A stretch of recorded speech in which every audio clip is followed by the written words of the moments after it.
부총장님, 예. 그 회계문 내용 중에요. 후보 경선 방식이 첩한 국민 여론과 당원의 뜻을 충실히 반영해야 한다고 말씀하셨는데, 예. 그게 민주당에서 말하는 뭐 예비 선거제 도입을 해야 된다는 그런 의미입니까? 그 예비 선거제라고 꼭 지금 말씀드릴 수는 없습니다. 그것도 한 방법이긴 하지만 또 예비 선거제도 문제는 있습니다. 그러나 적어도 우리 기존의 틀을 바꾸려는 시도는 바람직하다고 보기 때문에 제가 아까 그 말씀드린 그 한나라당 개혁추진위원회를 통해서 그런 어떻게 하면 그 상향식 국민의 뜻을 최대한 수렴할 수 있는 방식이 될 건가 하는 것을 진지하게 의논해서 그 결론을 내려야 한다고 봅니다. 예비 선거제도 한 그 방안은 될 수 있을 거라고 생각합니다. 부총장님, 그 개혁신당 얘기만 나오면 부총장님 성함이 자꾸 거론되는데 경선이 끝난 다음에 그 경선에 불복하시고 개혁신당에 참여할 가능성도 뭐 거론이 되고 있습니다. 저는 이 경선은요, 우선 정당 개혁 이것이 이루어진 다음에 전당대회를 해야 되는 것이 순서라고 생각합니다. 그렇지 않고는 경선이 아무 의미가 없거든요. 그렇게 해서 공정한 또 국민이 볼 때 참 합리적이다, 공감대를 형성할 수 있는 그런 방식에서 경선이 이루어지면 저뿐 아니라 거기에 참여한 모든 후보들이 승복하는 것은 당연하다고 생각합니다.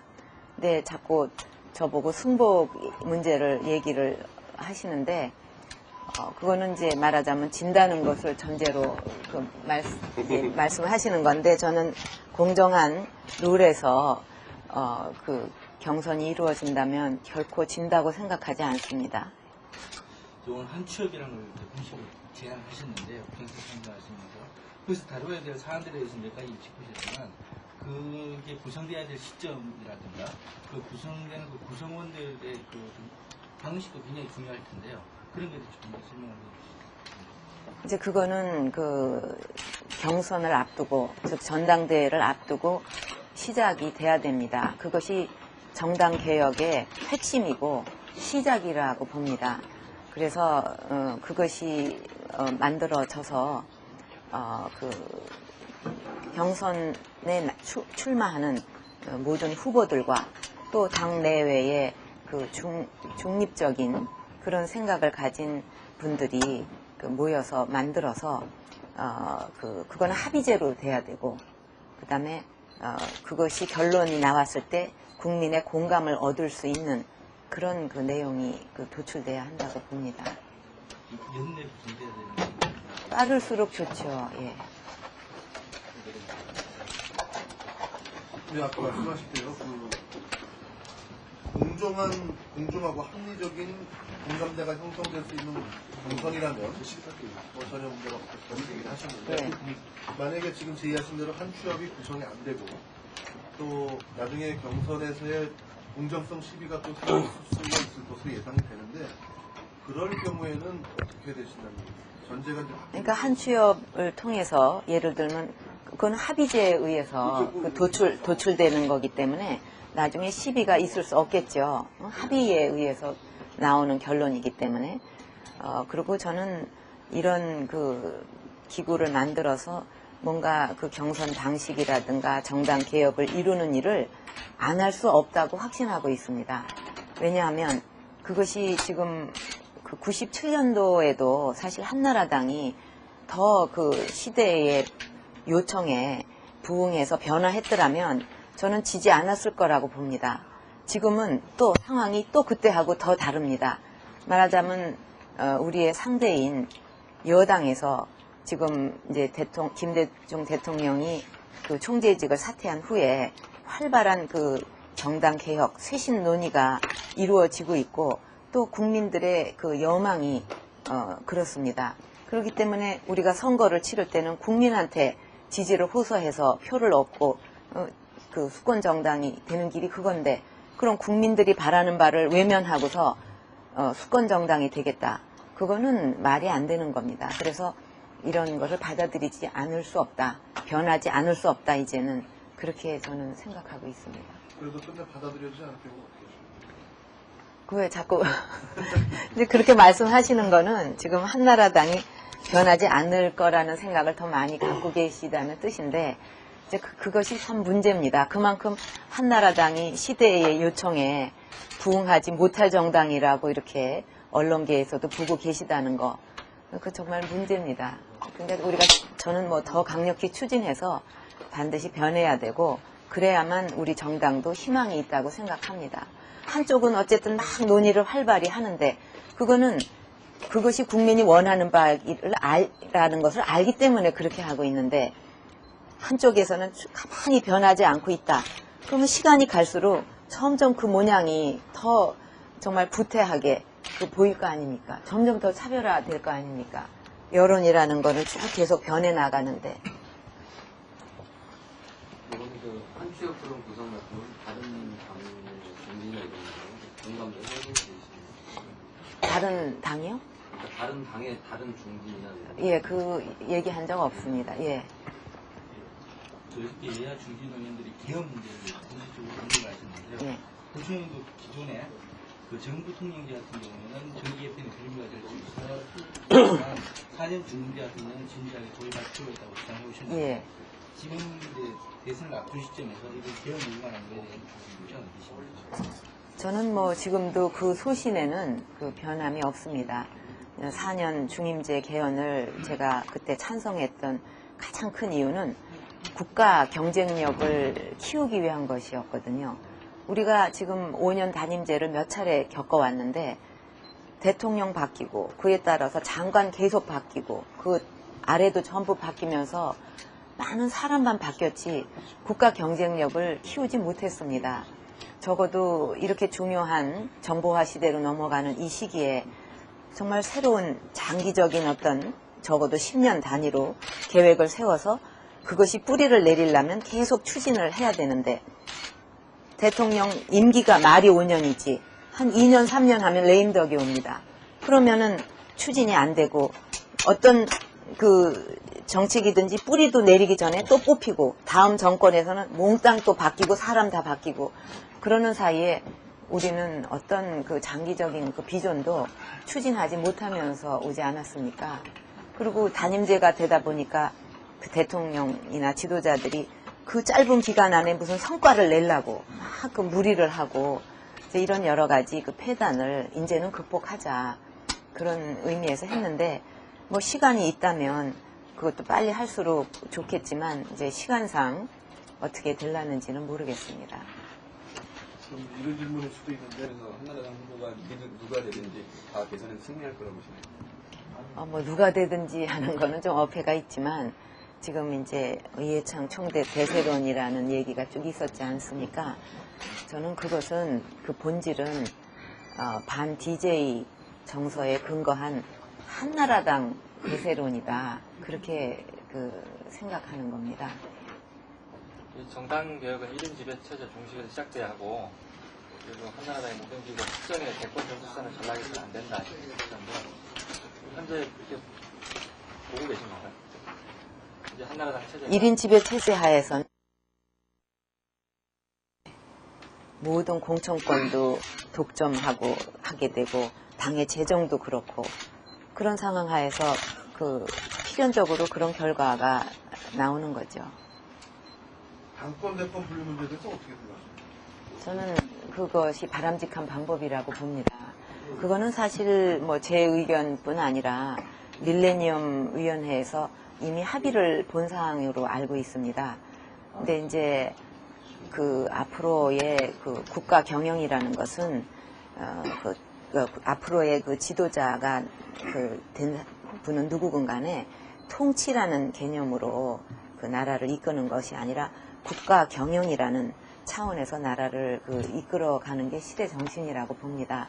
그럴 때 이렇게 복잡 다단한 사회에서 당권 대권 이거를 다 갖고 하는 것보다 당의 일은 정치는 그쪽에 맡기고 대통령은 국정에만 전념하는 것이 바람직하지 않겠는가. 나라 발전을 위해서 대통령이 당권까지 다 쥐고 있음으로써 그동안 정쟁의 원인이 되고 또 그 당론 정치, 뭐 어떤 지시에 의해서 자꾸 이렇게 되는 그런 문제를 많이 이야기했습니다.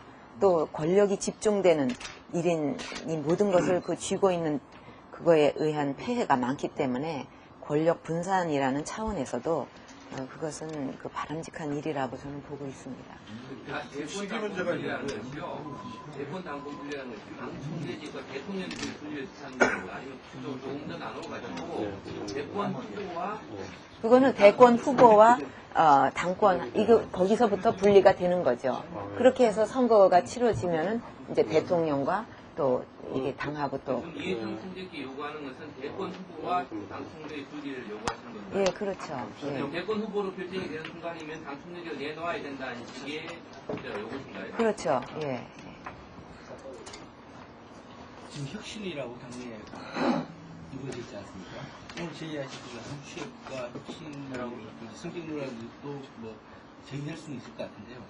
혹시라도 저 당에서 혁신을 통해서 충분한 이윤 수립을 통해서 당선을 내놓겠다라고 기회가 나면 그분은 근데 이제 그것도 생각할 수가 있지만 이런 중요한 문제 지금 여당 한쪽에서는 막 쇄신을 위해서 뭐 이런저런 논의가 활발한데 그동안 그 혁신위가 출범한 후에 지금까지 이렇게 개혁이 화두가 되어 있는 지금까지 그거에 대한 논의가 없었습니다. 그래서 앞으로 그것이 가능하겠는가? 또 한나라당의 모든 공식 기구는 사실 1인 지배 체제 하에 놓여 있기 때문에 그것이 활발하게 논의되는 것이 가능하겠는가 하는 그런 회의가 있습니다. 그래서 아예 이렇게 한취업 같은 그거에서 모든 경선에 참여하는 후보들, 중립적인 인사들이 참여하는 것이 활발한 논의를 할 수 있는 길이 아니겠는가 생각을 하는 겁니다. 오늘 아침에 김용필 총리께서요 라디오 프로그램에 나와서 박수미 관련해서 부장님 뜻이 하려는 의지를 비평가한다 이런 식으로 말씀하셨는데 김용필 총재의 모습 보십니까? 어떤 면에서요? 어떤 면에서요? 정치적 제휴의 가능성이 있냐 이런 식이에요. 글쎄 지금 당이 다른데 뭐 제휴라고 하게 되면은 지금 갑자기 나온 얘기고 저는 이제 한나라당 안에서 뭔가 변화 그래서 꼭 우리 정당이 수권 정당이 될 수 있는 길을 마련하고 정말 수권 정당이 돼서도 국민한테 희망을 주는 정치를 하는데 이 안에서부터 개혁을 지금 시도하는 겁니다.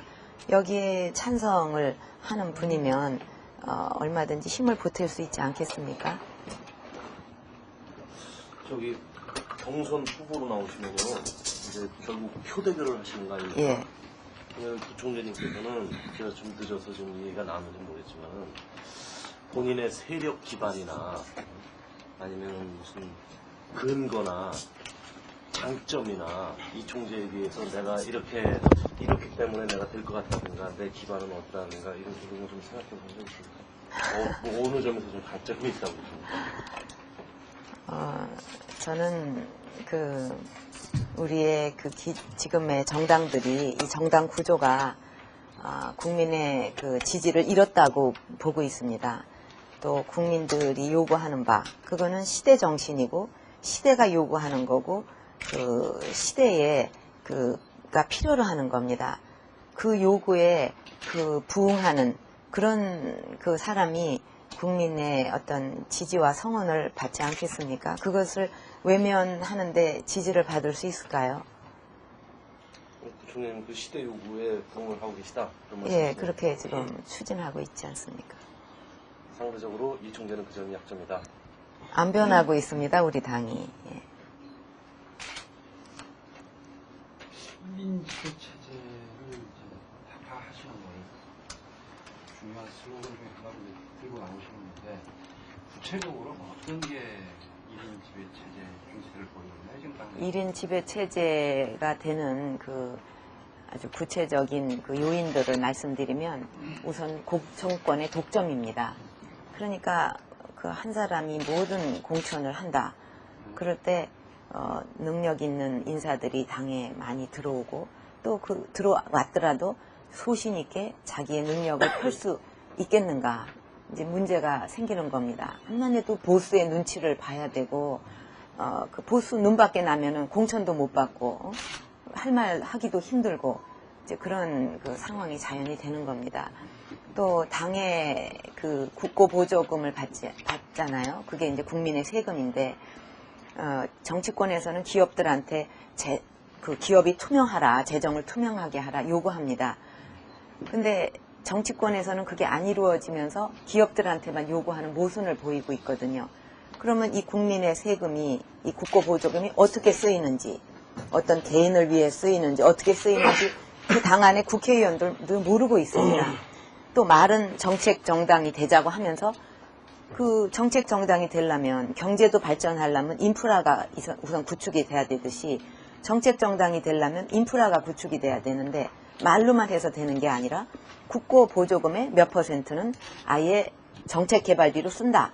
당원에 명시를 하고 또 사람을 뽑을 때도 정책 파트와 정무 파트는 따로 뽑아서 순환 보직도 그 파트 안에서 되도록 하고 이렇게 그 밑받침이 돼주지 않는다면 정책 정당이 될 수 없죠. 그 돈이 어떻게 쓰이는지도 모르는 겁니다, 지금. 이런 것들이 다 1인 지배체제가 자꾸 강화되고 이제 그런 식으로 당이 운영되는 그 근거가 되는 거죠. 경선에 대해서 한 가지만 여쭤보겠는데요.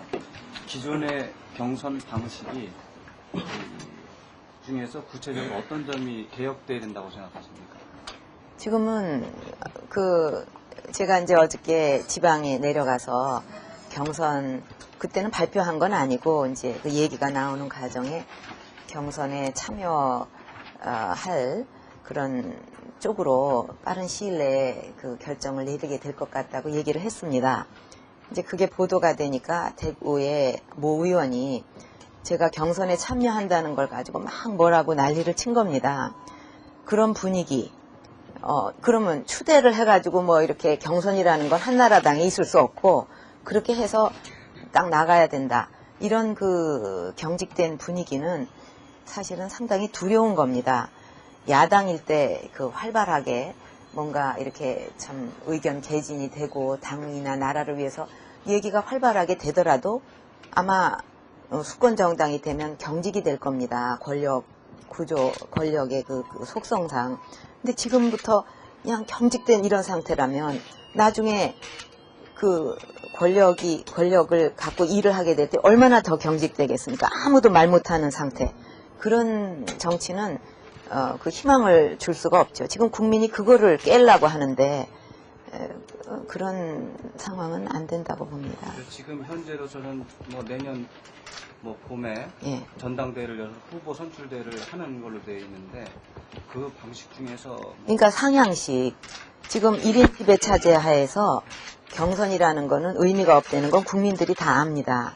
그러면 이런 가장 1인 지배체제 하에서 경선의 문제점은 뭐냐 하면 국민의 의사를, 다양한 의사를 수렴하는데 부족함이 많다는 거고 국민의 의사뿐 아니라 심지어는 당원의 의사까지도 제대로 수렴 안 될 가능성이 많다는 거죠. 그거는 그 민주정당이 될 수 없는 겁니다.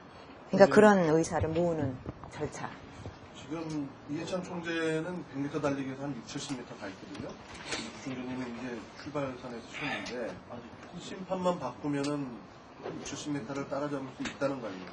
관중들이 총재님을 지금 원하고 있기 때문이고 그동안 심판들이 60m가 있는 이해찬 총재만을 위해서 일을 했기 때문에 관중들은 그게 반감으로 총재님을 지지할 것 같다. 그래서 난 따라잡을 수 있다. 이런 논리신데. 근데 아까도 제가 말씀을 드렸지만 그 대세론이라는 거에 허구성을 말씀드린 겁니다.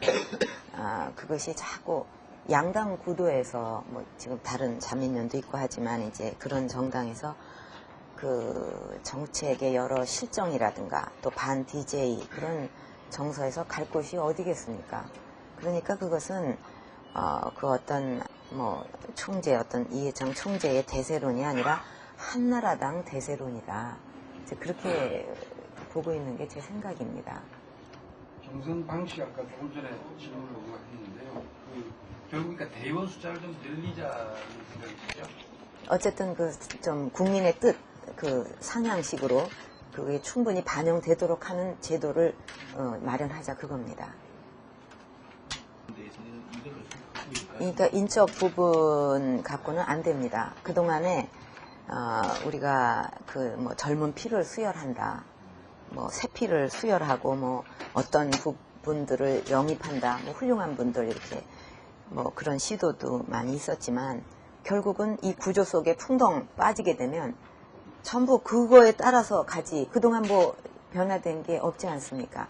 그렇기 때문에 물론 좋은 분을 영입하는 문제라든가 뭐 젊은 분들이 들어와서 참 그 어떤 새로운 어떤 정치의 바람을 일으킨다든가 다 좋지만 이런 구조를 바꾸기 전에는 누가 들어와도 마찬가지다. 그게 여태까지 증명된 거 아니겠습니까? 여야 중진 5인이요. 개헌 관련해서 시점을 못 박았거든요. 예. 내년 지방선거선까지. 예. 그러니 아까 개헌 논의 현재 중인. 할 수 있다면 좋죠. 그렇게. 시기 예. 못 박. 예, 그렇게 그때까지 할 수 있다면 좋습니다. 저는. 예. 그 여당에서는 어쨌든 그 거기도 1인 지배 체제였지만 대통령이 총재직을 사퇴함으로써 뭔가 활발하게 그 개혁을 할 수 있는 논의가 되고 있거든요. 이제 어떻게 변해 나갈지 모릅니다. 그러면 1년 후에 그럼 한나라당은 변하지 않고 계속 우리는 집권하겠다. 요대로만 있으면 집권하겠다. 그거는 국민의 뜻을 외면하면서 집권하겠다는 건 말이 안 되죠. 또 우리가 왜 집권을 해야 되는가? 물론 정당의 최고 목표는 집권입니다.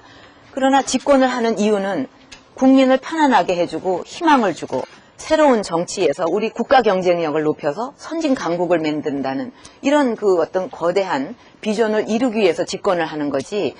뭐 집권해서 부귀영화를 누리고 우리가 집권하면 권력을 찾았으니까 좋다. 이거 위해서 하는 건 아닙니다. 그러면 지금 국민들이 이 정치 현실에 대해서 실망을 하고 있는데 앞으로 많이 구조를 바꿔도 많이 노력을 해야 이제 정치가 새로운 바람이 일어날 텐데 구조도 안 바꾸고 국민들한테 새로운 희망이 있는 정치를 약속할 수 있겠어요?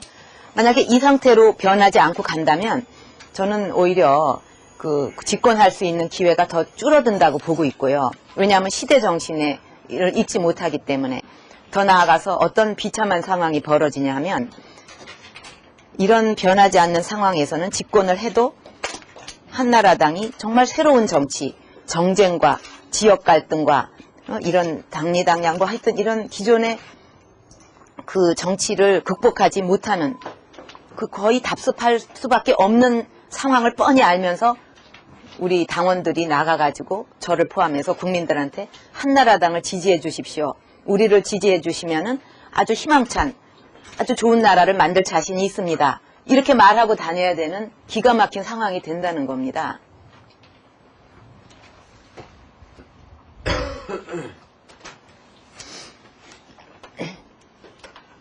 말씀 많이 하시네. 배고프시죠 벌써? 예. 아, 참. 자꾸 그만하시고